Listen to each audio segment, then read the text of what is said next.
go. But hi, everyone. Thank you so much for being here today. I'm Stephanie Cernera. I'm one of the co-chairs of the postdoc and student committee of the BCI Society.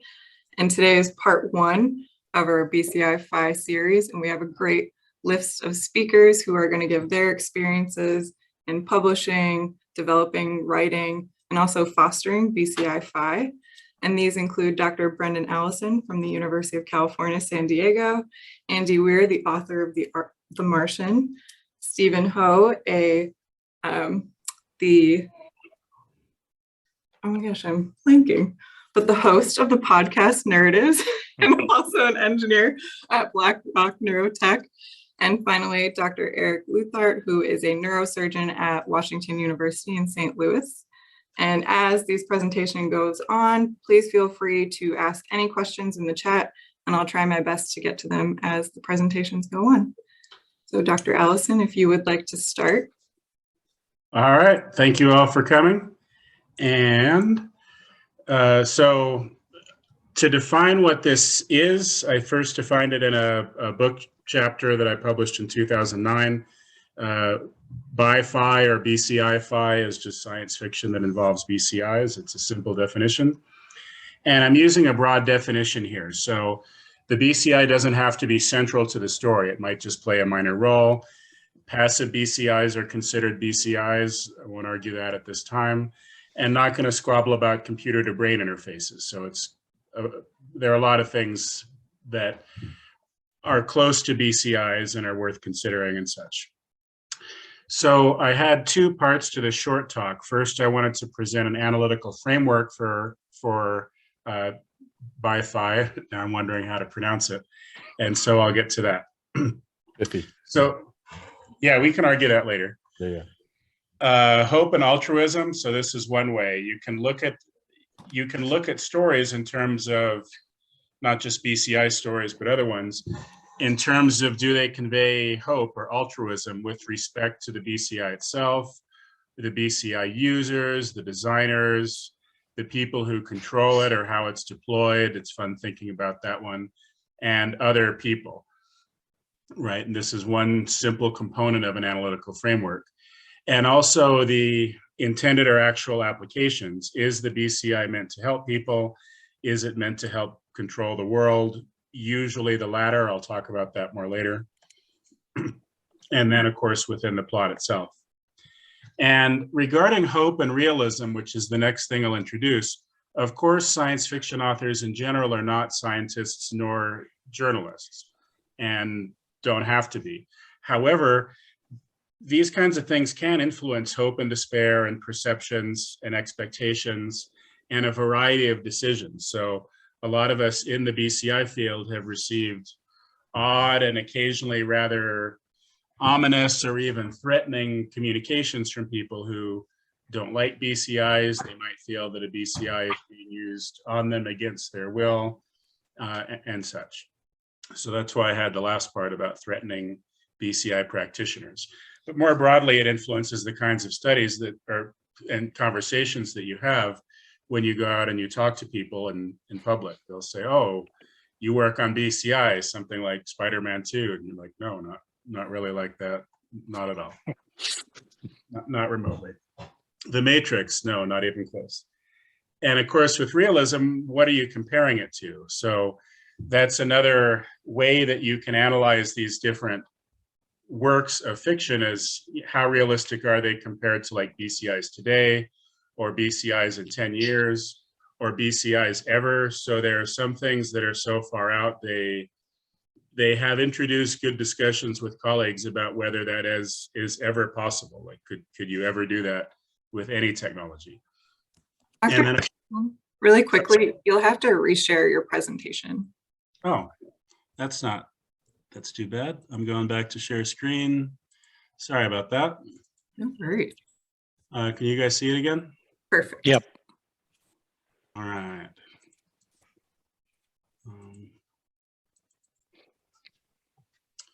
All right, and also you can look at realism in different ways: scientific realism, technical, medical, ethical. Does it make you think about real BCI issues? So this is something that I think about a lot as you're reading or watching some kind of science fiction and you're like, wow, that may not have been realistic, but it made me think about some relevant issues. It introduced something worthy of discussion or further pondering. And so the second part of my short talk today is about recurring components in BCI science fiction, just things I keep seeing over and over again, whether good or bad, well, we'll see. So first, there are a lot of baloney BCIs. I changed the B word at the last minute since I was not entirely sure what our audience would be. For example, Andy's son might have been there, and I'd be like, hey, I've used a bad word. Many of you have heard me use the alternate word before. So the bigger point is that in BCI science fiction, just like a lot of marketing with some companies, it's just not even close to reasonable. So there is a lot of baloney BCI out there. The device that's shown there is one example, but that's not really critical for this talk. So you see a lot of this BCI exaggeration, and this is common in Bci as well as journalism and marketing, like I was saying. And there are a few articles that have explored this problem, where, of course, in science fiction, it's not necessarily a problem, but journalism and marketing it is. So a lot of articles will present BCIs as much more powerful devices than current BCIs, either where they are now or where they will be soon. So a lot of people use this sort of mind reading metaphor. And so people then get the idea, this is eavesdropping on my thoughts. And if I think of a ball or a glass of water, then you can just pick that up. And as long as you wear a tinfoil hat, though, you'll be fine. Right. Right. Right. And also we do have Dr. Leuthardt, the neurosurgeon here, so he can tell us in much more detail how you about can block the exact shape of the tinfoil hat that I should have. The shape of the tinfoil hat. Right. How it would block ECOG better. That would be a good one. But anyway, that's the idea. It's like BCIs, they can do anything. So for example, BCIs can provide a completely, totally immersive virtual reality. You can sense anything just as if it were realistic and act on it and so on. You can't really do that. It's getting closer. I mean, BCIs that can detect actual words, like there's a lot of work with imagined speech detection, and several years ago, you didn't really hear about that. So it's kind of getting closer, but it's still nothing like you see in The Matrix as a canonical example, or most of the Black Mirror episodes, which I will make fun of shortly. And this is something that I think has created some opportunity, at least with stuff I've written, and I've chatted about it with Andy, that like imperfect BCIs are interesting. There are a lot of ways that BCIs could not work or could not provide you this completely immersive experience that haven't really been looked at. And that's something for later. In other words, rather than me talking about it, we should just write about it. And so here's some other components of exaggeration. First, the BCIs are perfectly accurate. This is not so far off. I mean, some BCIs today are pretty accurate. The precision and detail are equal to or greater than reality. So this is what I've been saying. It's so immersive, you can't even tell you're in a virtual world, and you think just anything and you can do that. You can't do that today. The vocabulary is unlimited. This is another big one. So there's no limit to how many words or commands you can give. You can generalize to new situations. The BCI, you can think something that it's never explored before. This is not only a list of things with Bci, but also could be a list of sort of fantasy things, X prizes for real BCI development. But right now you don't really have that. 0 reaction time, 100% literacy. That means they work with absolutely everybody. The hardware and software is unobtrusive. Often it's just a little thing you stick on the temple. And no distraction. I think that's an interesting one. It's effortless. You can just sort of use it in the background. And no apparent training time. So the great example is Firefox, like Clint Eastwood just picks up a brain-computer interface and it doesn't work, that the Russians made, and they're like, oh, you need to think in Russian, and then it does work. Hey, that required some training. Yeah, I mean, he had to think in Russian. Okay. That's true. I Sometimes, can't do that. as a doctor of cognitive science, I'm sure you know that sometimes training up your BCI system can take up to several minutes, and Right. Yeah. Well, some require even less now, but that's it. Anyway, the only counterexample, and I even talked about this in a book chapter, where they're not really exaggerating the BCI, is this example from Star Trek. That's about right. You know, you can move a wheelchair around and answer yes or no. It's a little better than that today, but it was interesting that in a world with warp drive and shields and artificial gravity and all kinds of crazy things, they didn't seem to have made much progress in BCIs by the time of Star Trek. Another comment that I see a lot in recurring components is that BCIs are rarely used alone. They're usually part of a much larger system. Another comment is that BCI authors rarely consult or are experts, and it shows. So just before this, we had a discussion making fun of some things in the field. And one of them is to always place electrodes on the temples. So this is from the super high budget foundation. As Dr. Leuthardt knows better than I do, but all of you know, putting an electrode right over a major blood vessel like the temple is usually not a very good idea. It does not suggest that you have really thought out these things. Also, you kind of want cables so they're not right next to your eye if possible. So, and you see this all the time, all kinds of BCI fiction, the sensor is right on the temples. Regarding authors and expertise, the only exception other than me is Eric Leuthardt, who's here today. So he's someone who's written, yeah, he has written BCI science fiction. He has also written BCI publications, quite a few.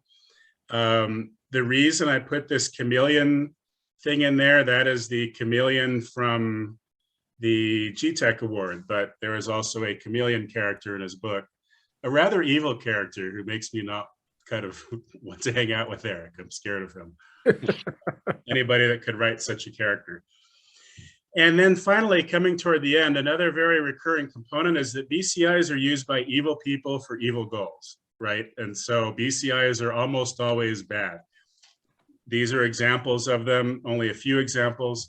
There are some exceptions. So like in the X-Men, Professor X is generally a nice guy. There was an example of Black Mirror. It did have the electrode on the temples, but it did have a fairly altruistic application. It also starred someone who starred in The Martian, so shout out to her. So that's kind of near the end of my talk, is that that's sort of the last recurring component, is that you have a lot of BCIs presented as very evil, sort of to oppress and squeeze the brain. And so I presented a brief analytical framework in my little 10-minute talk. I talked about some recurring components, and I would like to conclude by thanking all of you for being here. And I'm happy to chat briefly. Now we're in the discussion time. Thanks.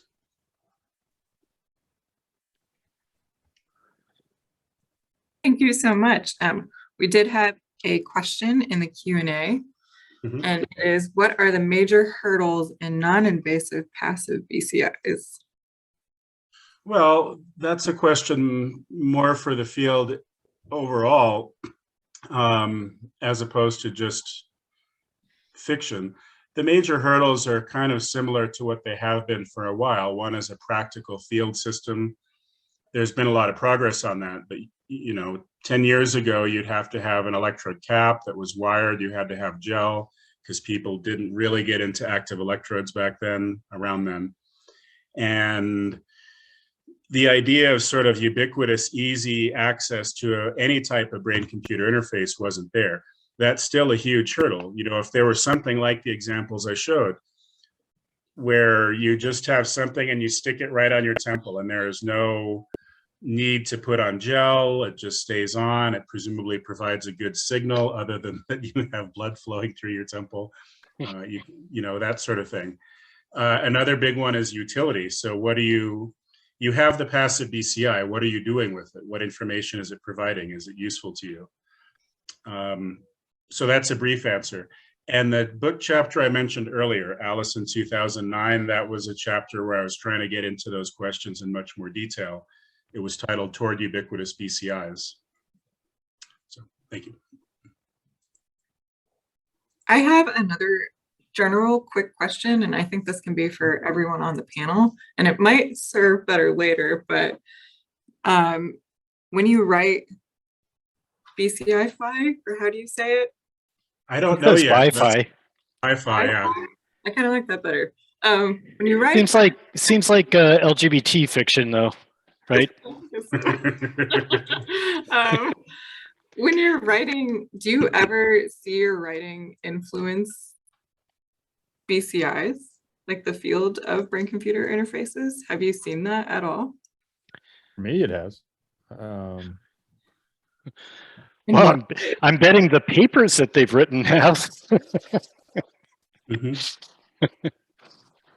Well, I think that, you know, and maybe I'm going to talk about this a little bit in my talk, which is a little bit more free form. But for me, you know, I'm passionate about, you know, BCIs and neurotechnology in general as really being, you know, fundamental to the evolution of our species. And I think, honestly, the more we can think about the future and kind of the implications of what we're doing and the directions we want to go, the more we can work back to kind of the here and now for kind of creating, you know, practical steps towards that future, or practical steps to avoid that future if there's kind of, you know, bad things associated with the things that that we are working on. And so I think fundamentally, like, you know, as I've written my novels, that they kind of inform me and force me to think about kind of all the ramifying implications of some of the stuff that we're doing, and then also kind of, you know, just kind of allow me to be a little bit more intrepid of in terms of some of the things that, you know, are potentially possible. And that has led me to kind of, you know, interesting places for where I actually do my science and my technology. Thank you. Has anyone else seen their Bci-fi influence some of these? I'll actually touch on this a little bit about in my slide deck about how one specific movie gets some things right about neuromodulation that would eventually sort of resemble it quite a bit in 20 years. And so I'll talk a little bit more about that when I'll call back to your question there, Stephanie. I'm excited. Awesome. Thank you so much. I think we can move on to Andy Weir. Hello. It's my pleasure to be by far the least educated person on this panel. Easily. But the most successful writer. So, you know. Yeah, probably that's true, but also the least educated, not just in formal education, but also the person here who knows less than anyone else about the realities of BCI. So of course, for me, I mean, I'm into science. I'm a science enthusiast. One of my closest friends is a doctor of cognitive science, Dr. Brennan Allison. He and I go way back, about 30 plus years. But I'm certainly not educated on the topic, so I only have a layman's understanding of it. And I am a science fiction writer, so I look at everything through the lens of entertainment value for the purposes of you know, what can BCIs do in fiction that is cool, but also if it's something so obviously wrong that it bothers even me, like a layman, then it irritates me.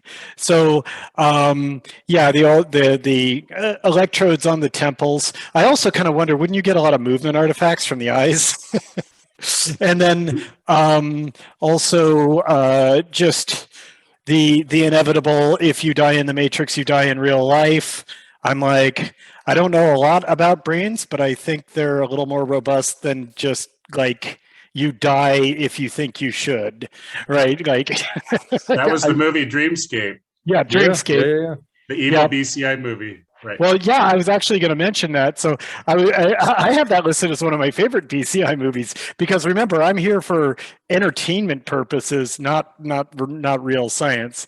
All my favorite BCI stuff is from a long time ago. The more recent stuff just irritates me, like The Matrix. I didn't like that even in the day. I just thought it was like, yeah. I also The Matrix itself. The whole premise was, You know, like, wait, the computer needs humans to generate heat, but you could just burn the glucose solution you're feeding them and make more heat.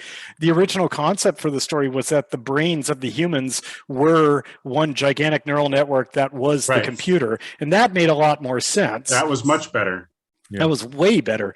But anyway, so one of my favorite, probably my favorite BCI-fi that I've ever seen is Brainstorm. I think it's Christopher Walken and Natalie Wood. It was Natalie Wood's last role. She actually died during the filming of that. And that was basically, they could record your senses and then play it back to maybe someone else or you again. And one thing I kind of liked about that was they didn't try to make it like they're doing something way deep in your brain or creating an alternate reality or anything for you. They were just recording your visual input, your audio input, your sensory input. Obviously, this is something that's like, you know, we're a good century away from being able to do in real life, but it gelled well as a concept of just a recording and playing back of human sensory stuff. And also the things that people did with it. Like one of the first things the guy did was he took a little snippet of having an orgasm and then played it on a loop. Mm-hmm. And then he just kind of died. He fried his brain, I think, by doing that. But that is realistic. But another one of my favorite BCI-fis is, the $6 Million Man. I love the idea of in my opinion, the simplest form of BCI, and the one that is probably the one we're closest to, although all of you could tell me more, is the concept of just using it to control missing body parts, which obviously we already have a lot of, but that would be a dream, wouldn't it, to be able to have as much manual dexterity as you have with your actual physical body parts with a replacement part because you lost your hand or your leg or you got paralyzed or something like that. The ability to translate nerve impulses directly into a mechanized system. That, I think, right there would do more good for mankind than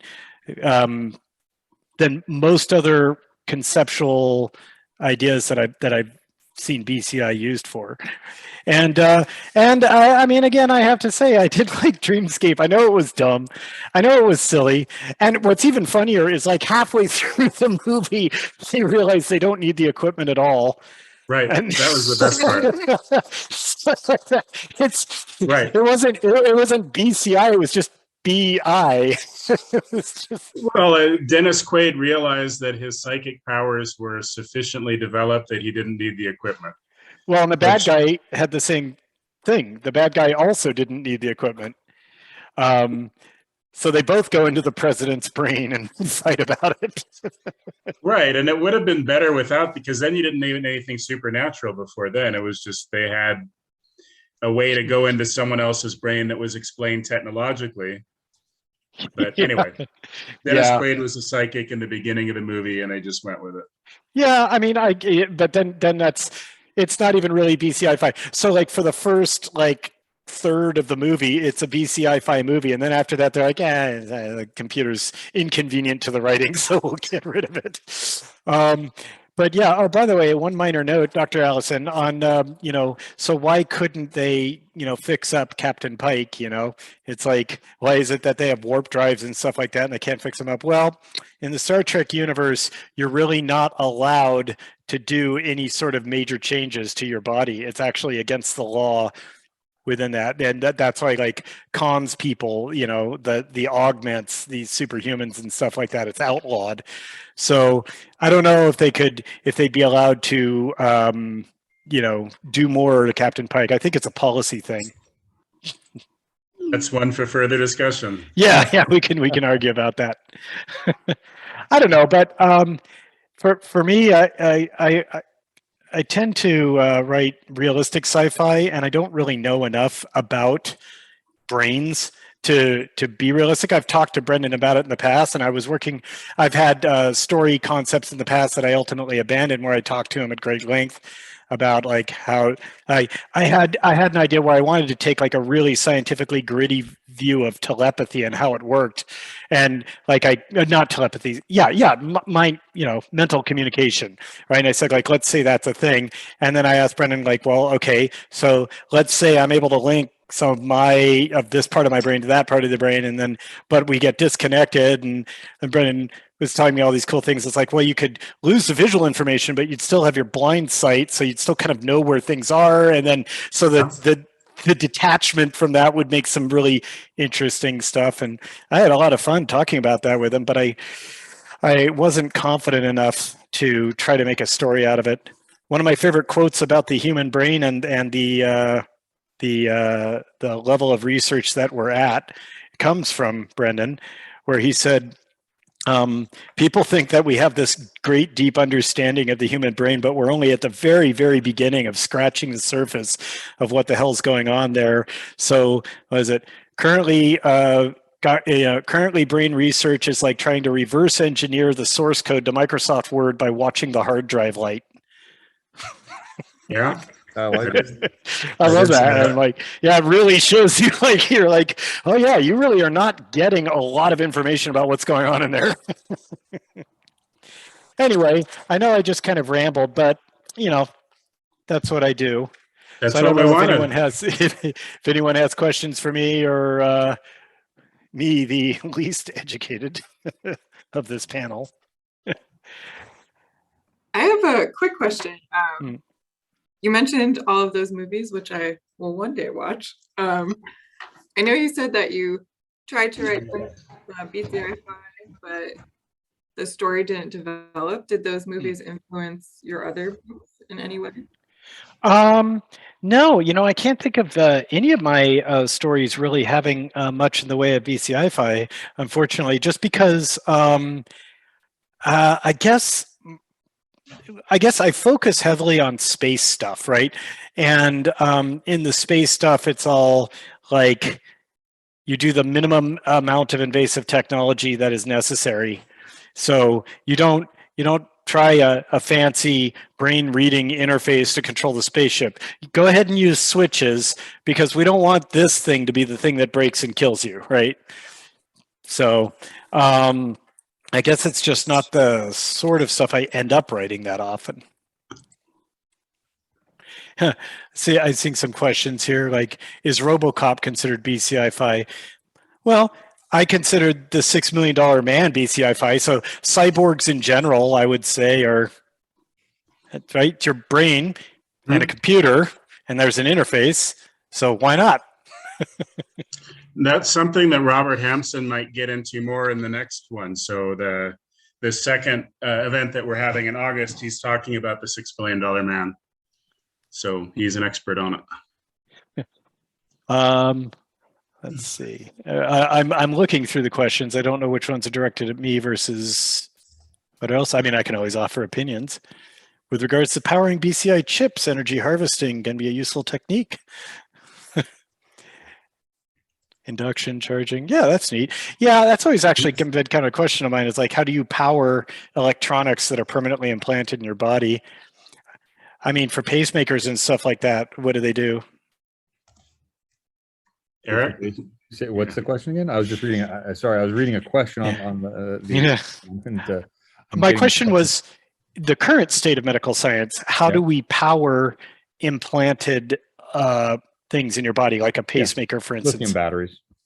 Okay, and you recharge through the skin, like inductively? No. So that's a recent advance. So typically it's so more and more they do have rechargeable batteries that you can use that are powered inductively through the skin. But many, or I'd say the majority are actually batteries that you replace surgically. So basically, if you've got a deep brain stimulator, a vagal nerve stimulator, even a pacemaker, that every few years you come in and you get your battery changed with a minor procedure, and then go on. So they just put it kind of near the surface, somewhere easy to get at the battery. The clavicle. Oh, okay. That way the clavicle kind of protects it.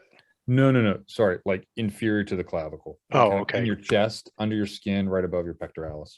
Is there a backup, or like if you break your battery, do you just die? No, I mean, again, and this is one thing, where these devices are really vetted through the FDA. They have to have, extraordinary durability. So sense. Now, I mean, can you break a lead? Yes, absolutely. Can you break a wire? That is possible as they age, and that becomes a problem. So those things do happen. Fortunately, not that often, actually. Good. I mean, yeah, really good. Yeah, it seems like it'd be cool. I mean, obviously it would be that would be like, oh, so very much FDA approval, or if you made a device like a pacemaker or something like that, that could, extract glucose from your bloodstream and, or in some other way could power itself from the resources in your body. People have talked and thought about that, and it's just No, only me. yeah. But there's a long way to go for those things. Yeah. Well, your body does it. Well, just like your brain, it does it Yeah. a lot better. Yeah. Cool. Perfect. I think the general questions I'll probably leave until the end, just in terms of time. So I think we can move on to Dr. Leuthardt. Great. And I've got slides, and I may use them, I may not use them. And maybe just as, by way of introduction, I'll just kind of talk about, a little bit of my interest in what I did and how I think it brought me to writing, science fiction as it relates to brain-computer interface. Because I have 2 books. Hey, sorry, Doctor, I'm going to have to bail, so I'm going to watch your presentation later in the playback, because I have an infant that I need to help take care of. No worries. Well, so goodbye, all. Thank you for having me. Thanks, Andy. Thank you. Good to see you, Brendan. Bye, all. So, and just by way of introduction, as background, again, as mentioned, I am a neurosurgeon. I'm also kind of, I run what's called the Division of Neurotechnology. And so it's been a deep passion. So I'm kind of, faculty both in the med school as well as engineering. And I've been working on brain-computer interface research since the early 2000s. And for me, again, it's interesting that Andy said he didn't like, the Matrix. I saw it the first time and I loved it. And I think one of the things that, as I really said, okay, I really committed my career in the early phases of my career to really making brain-computer interfaces a reality. I really, again, think about the future and work your way back. And I really wanted to kind of make it real. And the things that I thought, well, what do you need to do to make it real? And I put it into 3 buckets. First is I think you have to do the science to prove that brain-computer interfaces are feasible, like that we can actually take signals from the brain and we can do something with them and decode them, and fully acknowledging that we are far from perfect at this juncture. But that in the earliest phases, and this is when Brendan and I first became friends, is that, we were excited to learn that you could control a single cursor in a single dimension, and that was cool at that time. So I thought first and foremost, and so that's why I ended up doing a postdoc fellowship with Dan Moran, who's my mentor and kind of a great biomedical engineer. And so I started there. And then, but also I thought that, the other thing that's, critically important is you actually have to harness market forces and prove that there's an economy and a marketplace for these type of technologies. That's, for instance, what made computers explode. That's what made cars explode, because they have fundamental value and utility to people, and people are willing to pay for them. And that actually led me to forming my first company, which was called Neurratives, which I'm still a part of. And actually that created the first FDA-approved brain-computer interface called the Bci hand. And then, third, I thought that, fundamentally, beyond like the science, the kind of the economics, I wanted to basically, engage people into stories that walks them through the pros and the cons of this field in a way. In some senses, a book that influenced me way back when was the Da Vinci Code, and Dan Brown made art history really interesting through an engaging story. And so my goal was, can I create a story where I really think about the future and I really think about the ins and outs of what a society looks like when brain-computer interfaces are successful and ubiquitous, and what are the great things and what are the pitfalls, but most importantly, make it a really human, engaging story that kind of walks people through some really intriguing, interesting aspects of neuroscience and BCI. And so I really talk about like interesting neurologic syndromes, or I talk about, you know, kind of the implications of that on in the human condition. And for instance, how do people abuse it? And again, there's bad people, as you know, like Brendan says, like with the chameleon, he's one of, you know, I liked his evilness, and Sure, I did too. And fundamentally have a book that captures, like, you know, really, you know, I think one of the core motifs, I think, that both entice and scare people about brain computer interfaces is this notion of autonomy, either augmented or diminished. Meaning that, like, the augmented side is we could have if we truly had this brain computer interface that could do all these things that right now are beyond, you know, kind of scientific reality, but to imagine it, that we can augment our autonomy, is something that's historically been attractive for thousands of years, whether you know, and there's in many forms of that, whether it be in the form of magic or science or whatever. But also that the, you know, brain computer interfaces also tap in ironically into this fear and the loss of autonomy. And, you know, I think one of the real motifs of my book also kind of touches on this idea of almost the exorcist, like what happens when somebody hacks into your brain computer interface? What if you lose control? What if you lose autonomy? And it's this real tension that both kind of, you know, excite us and repel us to this idea of brain computer interfaces. And so that's, you know, I think one of the core, you know, thesis that I've had about it, in terms of like really getting people emotionally invested in this idea, to talk about it, to debate it, to think about it. So that, you know, for instance, when I watched The Matrix, I liked it. Again, it's not very realistic, but it's engaging emotionally. There's some really interesting story concepts there. And that got people excited.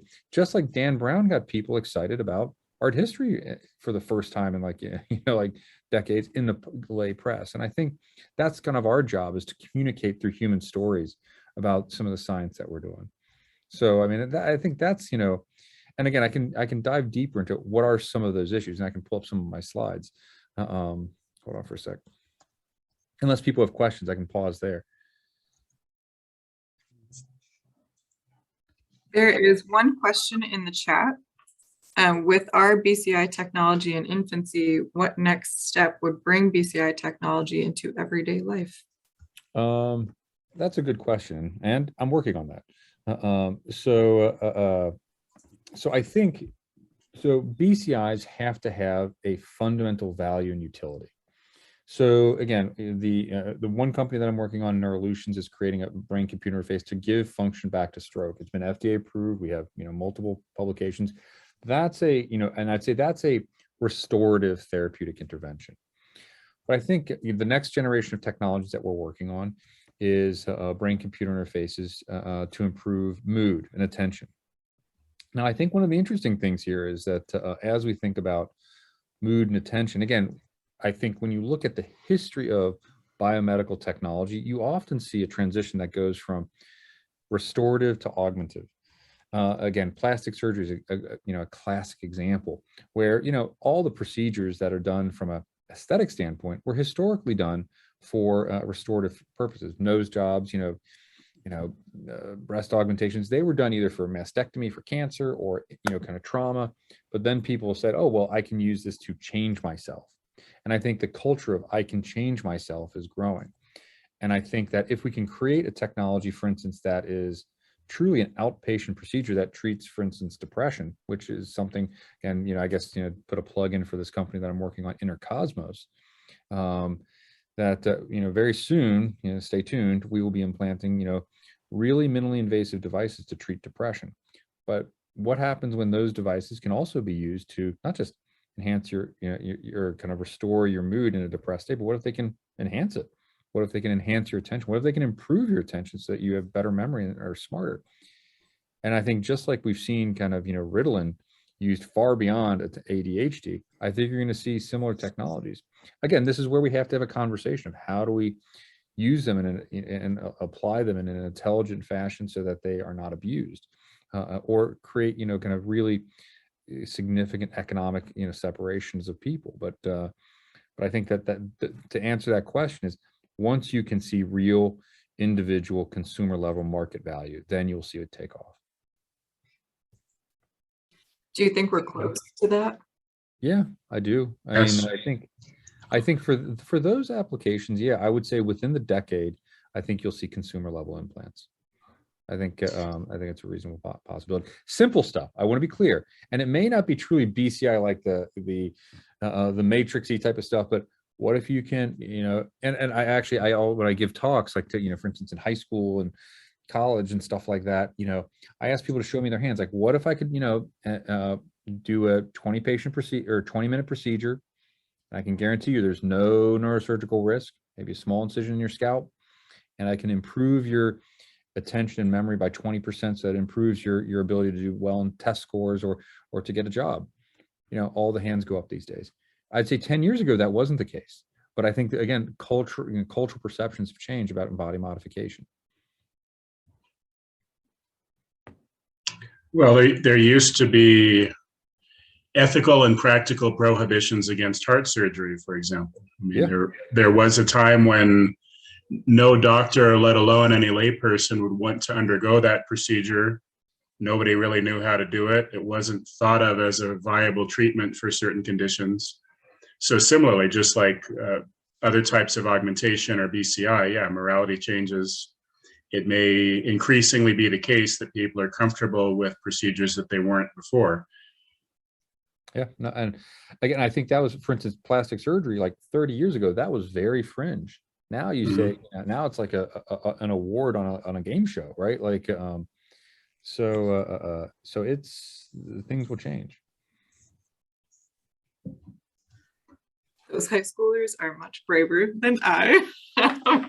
Since we only have 15 minutes left, we're going to have Stephen go and give his presentation, and then I think we can come back to if there was any questions asked. Thank you so much. Thank you. Awesome. Well, yeah, thank you. My sort of interaction with BCI-fi is not necessarily on the creative or authorial side. I'm in many ways, I have sort of the easy job, like in Ratatouille, where they talk about the critic, being the, not that, I'm a critic in any way, but not formally. So let me introduce myself. Let me pull up my slides there. I do have a slide deck. So I believe my talk is about, possible next steps to develop, foster, or publicize good BCI-fi. So yeah, so to introduce myself, I work at BlackRock Neurotech, have for about 5 years. That's not really relevant to anything I'll be talking about because the reason I'm here, and thank you to Stephanie and Brendan for organizing this, and also thank you to Chad Bolay, who made the introductions to that led to, me kind of talking about this. So I have a podcast about neuroscience and fiction. This was a thing happened in 2020 where we all found ourselves having quite a bit more time at home. And during that time, I was binging a lot of rewatch podcasts. Now, as with, I think, many podcasts that exist, it's simply a matter of people make the podcast that they want to listen to, but doesn't exist. And I think Neurratives, my podcast, which I co-host with Nick Halper, who actually is the person who originally hired me to BlackRock. He then left BlackRock, founded a startup, and now is the CEO of Neuromatch Academy, which runs computational neuroscience like access courses and such. So shout out to them real quick.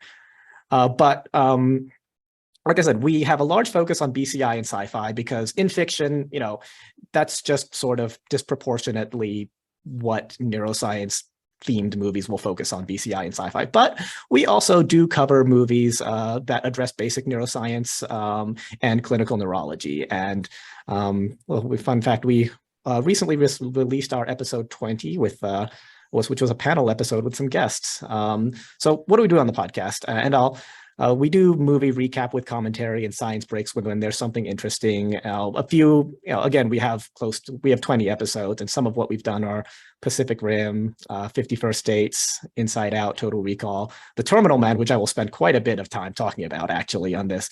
And that'll be my callback to what you were talking about, Stephanie. And then this panel episode, the only reason I have a bullet on here is really I just want to show a picture. So those that have worked in the intracranial BCI, invasive BCI, world for a bit likely know Spencer Kellis, a longtime postdoc at Richard Anderson's lab in Caltech, and now assistant professor of neurosurgery at USC. He was on our panel where we had lots of shenanigans, and I don't know who had Spencer Kellis with 8 marshmallows in his mouth on their bingo card for this panel, but here it is. I have permission to post this picture, by the way. So in terms of over 20 episodes of watching and critiquing BCI and neuroscience fiction. So these are sort of the highlights I'll hit as I go on. And I've got video clips that kind of tell the story of these points as we go on. So BCI-fi gets a lot wrong, but we need to think about the differentiation of science versus entertainment and storytelling value. And I think Dr. Leuthardt was hitting on that pretty strongly, and I agree. And so one thing I want to note though is even though BCI-fi gets a lot wrong, a lot of these movies actually get certain details surprisingly right. Small details, even when the movie may miss the mark on the big picture overall, a lot of details are very interestingly correct. BCI-fi just, for whatever reason, is in love with percutaneous connectors, and and I think most of us would have a great aversion to percutaneous connectors as we move forward. And then the last thing I'll kind of leave off on, which is really the main sort of next step that I'll talk about, is that there really is the potential to normalize or scary or unfamiliar things through positive depictions in fiction. And so BCI, I would argue that BCI hasn't had this work of fiction yet. Like BCI hasn't had its will and grace moment, and I'll talk a little bit about that later. So BCI-fi gets a lot wrong, and so this is one of my favorite clips in stuff we've talked about on the podcast. This is from so this character Geordie LaForge is congenitally blind, and he has a visual prosthetic, and that some bad guys have hacked, basically, is the idea. So you'll see these things extending out towards his temple, which, I think Brendan specifically called out as a recurring theme in BCI. Allow me to demonstrate. I now have direct access to his visual cortex. Yes, visual cortex, which is famously at your temples. BCI-fi often gets a lot wrong. He has no choice but to see what I wish him to see. But what I want to point out is that a lot of times it gets more than you might think right. Now, this is from a movie called The Terminal Man, which was based off a book written by Michael Crichton, which, in a sentence is about DBS, like before really DBS was a thing. I think DBS was approved by the FDA for movement disorders in the late 90s or something. And you'll know that this is from 1974. So, this is what they implant in the main character of the movie, who has violent impulses that they need to suppress through this DBS. Now, I think Dr. Leuthardt, you were talking a little bit about the IPG and where they implant this. And I think, and I would argue that this is not so different from what in IPG, sort of architecturally looks like. I mean, they talk a little bit earlier in the movie and you'll notice there's a radioactive symbol on this thing, and that's what they call the quote unquote atomic power pack, which is a little silly. But actually, just to interrupt you, actually, there was a era where for cardiac implants, they actually put an atomic. They were actually plutonium or uranium loaded and powered for like a decade. So they never needed to be replaced. So people had that early implants actually did use radioactive substances to power them. Oh, wow. Okay. Well, that's awesome. I feel like I would still rather have a primary cell battery, but yeah. So, this is effectively what they did implant. And I think those that have worked in sort of the functional neurosurgery world have dubbed Dbs Lead Implants. I mean, I think most would say that this is not so different from what a DBS implant looks like, or the IPG looks like in some ways. From the same movie, this is how this movie has like 30-minute segment where they actually just do the procedure. And if you look at the stereotactic frame, I would also argue it doesn't look altogether all that different from a CRW or a Lexel frame that somebody might use in a Dbs lead placement pretty commonly. And I could spend, a really long, I literally have spent an hour talking about the Terminal Man because it's an episode of the podcast, but there's another scene where they're doing test stim where I think movement disorder neurologists, if they were to see that scene, would probably recognize that as a monopolar review, where movement disorder neurologists will run through stimulation electrodes and parameters to see what parameters and which electrodes are the most effective. I don't have a clip of that, unfortunately. And in that review, the main character starts uncontrollably laughing. And, that also resonated with me very much because, a mirth response is effectively something that we know happens in specific locations like ventral capsule, where for like DBS lead placements for obsessive compulsive disorder. So, I'll wrap up discussion of the Terminal Man with the fact that this movie goes off the rails in a very real way once about an hour in. But even despite that, there's a lot of these details that are actually extraordinarily close to right. And the metaphor I'll come back to is that it's kind of looking at DBS or like functional neurosurgery through a funhouse mirror. Some things are exaggerated, some features are kind of like distorted, but it's still recognizably that. And to this point, I don't necessarily know where the field of DBS might have been in 1974, but when Michael Crichton wrote this, wrote the screenplay for this, but all of these aspects are remarkably similar to what they look like today. And even when the movie goes off the rails. So this is another, so the fact that, movies will get things wrong and then also get certain small details right often results in pretty hilarious juxtapositions of good detail next to things that are fairly ridiculous. So I recall that somebody brought up Robocop in the questions. Robocop, I mean, full disclosure, it's one of my favorite movies ever. I love this. It's an absurd movie, but I adore it. Sure. So take a look at this scene here. So we have an EEG machine. Now I want to call attention to the fact that this is they brought in a real EEG machine for this shot in focus. And when I watched this, I saw this thing right here and I was like, what? And I looked it up and this is a real, but in my undergrad lab, we had a GRAS very similar to that, same dials and everything. Yep. So, there is eye for detail getting things right, but we're getting even within this scene where they get something right, they're going to go completely off the rails. Thanks.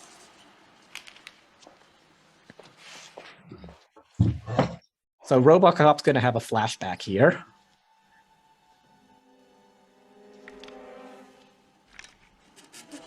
And, obviously the EEG goes haywire, whatever.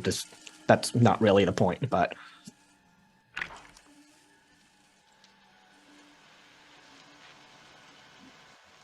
Now, purportedly, these TV screens are basically playing what he sees in his head, which, I think, this audience understands is a fairly absurd thing to think about.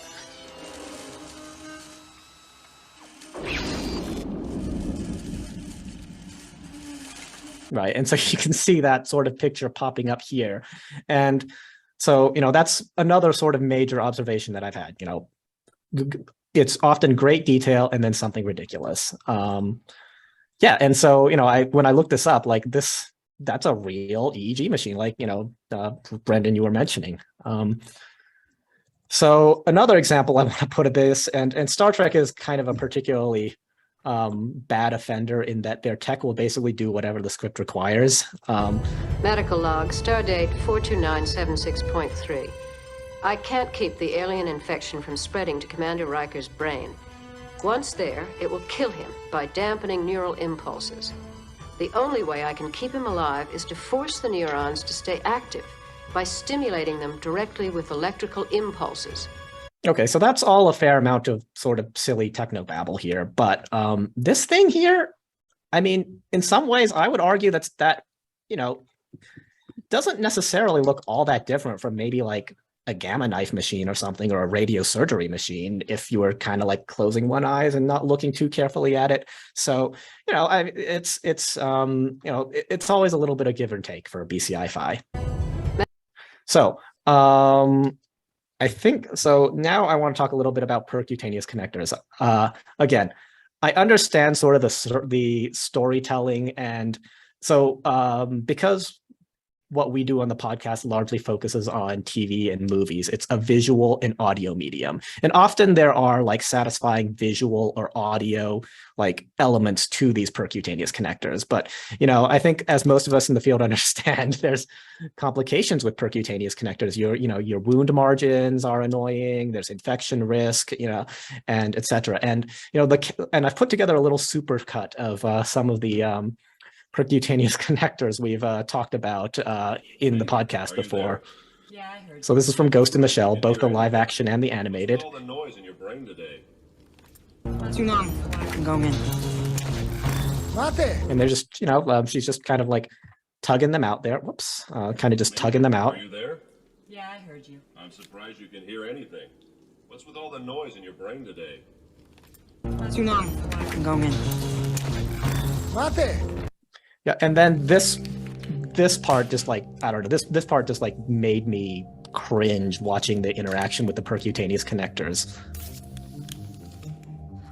Also, just like those margins are just like perfect. Like I don't think anyone that like if anyone has worked in like the in non-human primate neuroscience, or like worked with BCI, wound margins are like never that perfect and like immaculate. And then here's a clip from like a video game of like, okay, it's like you take out the percutaneous connector, you jack in, great. You know, that's all very satisfying animation, but then you put it back inside yourself. It's like, ugh, you don't know where that thing's been. You don't know who else has plugged them into that thing. And then I think the classic one of the Matrix, which, you know. This will feel a little weird. I mean, A, that thing's ginormous. I mean, that thing is ginormous. And B, like, again, like, holy crap, look how clean that margin is. Like, I've never seen a wound margin look on a percutaneous connector look that immaculate before. So, so I've sort of rambled quite a bit, but, you know, I'll sort of come back to the main theme of the presentation, which is that BCI needs its Will and Grace moment. So Will and Grace, you know, a sitcom like when I was a kid in like the late 90s or whatever. And, you know, I think a lot of like cultural and media experts credit Will and Grace with normalizing like the LGBT individuals as just like, you know, normal people that lead normal lives, and they're just on your TV. And so I think that's where BCI is at right now. Like, accuracy is a concern, but a lot of BCI-fi is on the right track. And where the gap is that there's a gap in positive BCI or neuromodulation representation at an everyday human level. You know, something, there are positive representations like Pacific Rim, where, you know, they save humanity from giant invading interdimensional aliens, but that's not at an everyday human level. That doesn't necessarily, like, you know, talk about what, you know, maybe like what Dr. Leuthart's doing with restoring function to stroke patients with neurolutions. You know, there's a couple movies where there's a couple things we've talked about on the podcast which kind of hit on that, but they almost never have that like positive representation. Like Upgrade depicts spinal cord implants for restoration of function for the main character who is tetraplegic. But that movie goes off the rails and like leads into the fact that apparently that implant is run by a sinister AI that wants to take over the world. Sorry, spoilers for anyone that hasn't watched Upgrade. But you know, Black Mirror. I have not actually seen the episode that Brendan was referring to, where it's actually depicted positively. So I do need to watch that at some point. But for the most part, Black Mirror is pretty dang bleak. Like, you know, and like I said, Terminal Man is an early depiction of therapeutic neuromodulation, but things go kind of off the rails. So, you know, I would say that, you know, there's a gap in positive representation, and sometimes, and maybe this is a bit of the lady doth protest too much, but I think that the community, at least if fiction is sort of reflective of the way the broader world thinks, that I think the BCI community doesn't always get enough credit for how seriously ethical considerations are taken. Anyone that has worked on a DARPA project would have had to talk extensively with their ethical, legal, and societal implications group. The NIH Brain Initiative has a working group on neuroethics, and they're available online. I encourage everyone to go who may not be familiar to go watch those, because we really give this a lot of thought. So I think I'm at time, so I will I'll end my talk here. If anyone has any questions, yeah, you can reach me at these emails or LinkedIn, I guess. This is Nick, my co-host's info as well. And our podcast is on Spotify, Google Podcasts, and Apple Podcasts. And I'll stop sharing. Thank you. Thank you, Stephen. Well, I do have a general question for all of the speakers here really quickly. I know it's a little bit over time, but would you say your background influenced your interest in BCI-fi or Bci-fi, and how so? I guess I'll start. Yeah. I mean, like I said, I literally made the podcast because I was like, I listen to rewatch podcasts. If this podcast existed and it was about neuroscience or BCI, I would listen to it, but it doesn't. So I got to make it. Yeah, I mean, I've been doing BCIs for like half my life now. It's kind of similar to Eric. I mean, it's hard now to separate that from other influences, but yeah, anytime a new movie or TV series or TV episode or something like that comes out, I'll watch it. Also, people will tell me now. So Andy Weir, even though he's gone, he was watching the series House a while ago, and like right in the middle, he calls me and he says, there's an episode on right now about brain-computer interfaces. That kind of thing will happen to me. So it's almost like, even if I didn't make any effort right now and just sort of hold up and listen to people communicating with me on email, I would still get lots of leads on new science fiction involving BCIs. Yeah. I think for me, as far as influences, I've always been fascinated by the mind-brain relationship. Really ever since, actually since going back into high school. Actually, ironically, like I'm a, again, faculty in engineering and neurosurgery, but actually, my degrees are in biology and theology. And so that, I think that idea of the bigger picture and kind of has always, shaped kind of my thinking. And that's also what led me to, kind of telling essentially parables as it relates to, neurotech. Because I think, human stories are what really drive kind of, us remembering and learning things. Awesome. Well, thank you all so much for participating and being here and bringing up all of those good points about neuroethics. I just wanted to thank you for your time, and for all of the listeners still here, part 2 will be on August 11th. So tune in for the next set of speakers. Great. Yeah, thank you all for coming. Bye now. Yeah, thanks everyone for attending. Thank you.